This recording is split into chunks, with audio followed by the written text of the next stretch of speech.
I must check your story to safeguard my interests, you understand. Station Hotel? Yes. Oh, yes, here we are. It's a building of small architectural merit, built for some unknown purpose at the turn of the century. It was converted into a hotel by public subscription. I stayed there myself once as a young man. It has a reputation for luxury, which baffles the most undemanding guests. Your story, in the main, appears to be correct. This admirable volume, of course, omits most of the details, which is only to be expected in a publication of wide general usage. Make a note to the effect that your father is missing. Say nothing of the circumstances. It might influence my final decision. Is your mother still alive? Or is she too unaccountably vanished? That is a trick question. Be careful. You could lose marks on your final scoring. I haven't seen my mother for many years. I was brought up by a Mrs. Barclay. She died recently. From what cause? An explosion due to a faulty gas main killed her outright and took the roof off the house. Did you apply for compensation? Just for the roof. There are no other victims of the disaster? Yes. A recently erected statue of Sir Winston Churchill was so badly injured that the George Medal has been talked of. Parts of the great man were actually found embedded in my stepmother. Which parts? I'm afraid I can't help you there. I was too upset to supervise the funeral arrangements, or indeed to identify the body. Surely the Churchill family did that. Yes, they were most kind. You've had a unique experience. It's not everyone who's had their stepmother assassinated by the North Thames gas board. Can I get you an aspirin? No, thank you, sir. I don't want to start taking drugs. Your caution does you credit, my dear.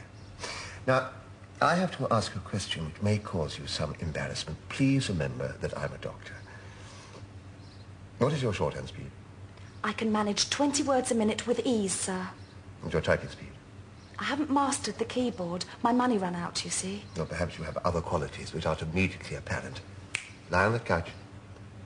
Why, Doctor? Oh, don't ask questions. That is the first lesson that a secretary must learn. Kindly remove your stockings. I wish to see what effect your stepmother's death had upon your legs. Isn't this rather unusual, Doctor? No fear, Miss Barclay. What I see upon the couch isn't a lovely and desirable woman. It's a sick mind in need of psychiatric treatment. The body is of no interest to a man of my stamp. A woman once threw herself with me. I needn't tell you this is spoken of in confidence. She was stark naked. She wished me to misbehave myself. And you know, all I was conscious of was that she had a malformed navel. That's how much notice I take of women's bodies. Please forgive me, Doctor. I wasn't meaning to suggest that your attentions were in any way improper. Yes, as I thought. You have a febrile condition of the calves. Oh, you were quite wise to have a checkup. Undress. I've never undressed in front of a man before. I shall take into account your inexperience in these matters. I couldn't allow a man to touch me while I was unclothed. I shall wear rubber gloves. How long would I have to remain undressed? Well, if your reactions are normal, you should be back on your feet in next to no time. I'd like another woman present. Is your wife available? Now, Mrs. Prentice is attending a more than usually lengthy meeting of her coven. She won't be back till this evening. I could wait until then. No, I haven't the patience, my dear. I have a natural tendency to rush things. I won't trouble you with the details of my private life until you're dressed. And kindly put your clothes on the chair provided. I must ask you not to mention this examination to my wife. I'm not doing it on the health scheme, you see. She'll be sure to send you a bill, and that will be open to misunderstanding. What is Mrs. Prentice like, Doctor? I've heard so many stories about her. My wife is a nymphomaniac, consequently like the Holy Grail. She's ardently sought after by young men. I married her for her money, and upon discovering her to be penniless, I attempted to throttle her. She escaped my murderous fury, and I've had to live with her malice ever since. Poor Dr. Prentice. How trying it must be for you. I wish there was something I could do to cheer you up. Well, if it give you any pleasure, my dear, you can test my new contraceptive device. I'd be delighted to help you. In any way I can, Doctor. Put your hands behind your head, lie on the couch, and think of the closing chapters of your favorite work of fiction. You may leave the rest to me. Who are you talking to? I must ask you not to enter my consulting room without warning. You're interrupting my studies. There's nobody here. Were you talking to yourself? I was dictating a message to Matron. She's worried by inability to control her bladder.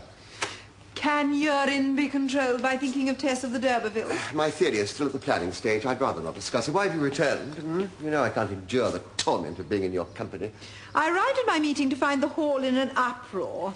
Helen Duncannon had declared herself to be in love with a man, and as you know, the club is primarily for lesbians. I myself am exempt from the rule because you count as a woman. We expelled Helen, and I spent the night at the station hotel. If you would care to check your baggage, madam, I'd like to return to my duties. Cast your eye across my luggage, would you? Half of it has already been stolen by the hotel staff. It's so difficult being a woman. I'm sure you're the best judge of that.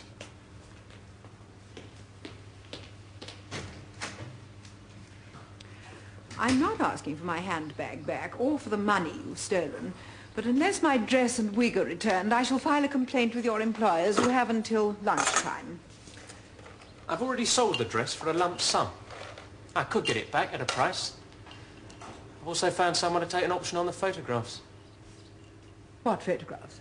I had a camera concealed in the room. When I gave myself to you, the contract didn't include cinematic rights. I'd like £100 for the negatives. You've got until lunchtime. I shall complain to the manager. Do you no good? He took the photographs. Oh, this is scandalous. I'm a married woman. You didn't behave like a married woman last night. I was upset. A lesbian friend of mine had just announced her engagement to a member of Parliament. You should be more careful in your choice of friends. I'd like to get out of the indecent photograph racket. It's so wearing on the nerves. Could you find me a worthwhile job? I've had a hard boyhood. What kind of job do you want? I'm an expert typist. I'd like £100 for the photographs and the post of secretary to your husband. You put me in an impossible position. No position's impossible when you're young and healthy.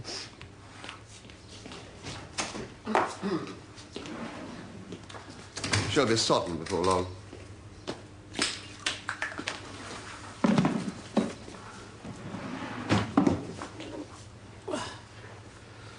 Have you a family, sir? No, my wife said that breastfeeding would spoil her shape, though from what I remember, it would have been improved by a little nibbling.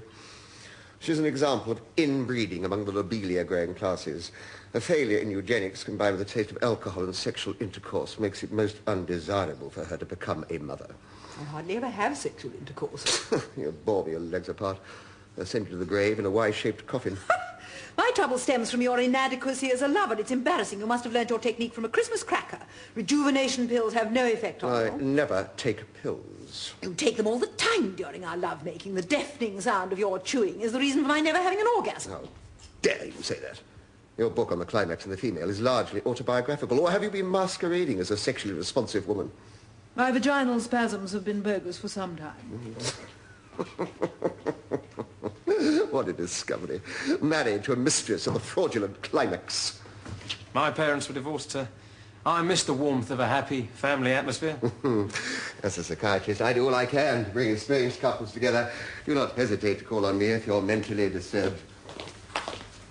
It's no good lying there, Miss Barkley. My wife was returned. Oh, good. She'll be able to help with your The examination. examination is cancelled till further notice. Get dressed. Has your new secretary arrived? I've got her particulars somewhere. Have you ever given thought to a male secretary?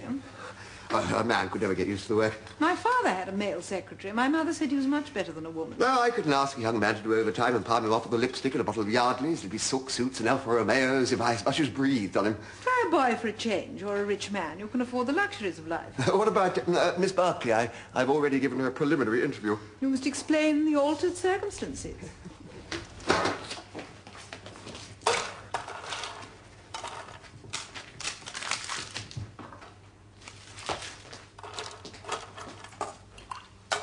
What are you doing with that dress? It's an old one of yours. Have you taken up transvestism? I'd no idea our marriage teetered on the edge of fashion. Our marriage is like the peace of God. It passeth all understanding. Give me the dress. I shall wear it. Oh, can I have the one that you're wearing in exchange? I'm not wearing a dress. Why aren't you wearing a dress? Are you following some extreme fashion? I'm going to speak frankly and with complete candor. Please listen carefully and save your comments for later. My room at the hotel was small, airless and uncomfortable, a model of its kind. As I was dressing for dinner, I noticed that the sheets on the bed were none too clean. I went to the linen cupboard, which I knew to be on the second floor, hoping to find a chambermaid. Instead, I found a page boy, who enticed me into the cupboard and then made an indecent suggestion. When I repulsed him, he attempted to rape me. I fought him off, but not before he'd stolen my handbag and several articles of clothing. Doesn't sound the kind of behaviour one expects at a 4-star hotel.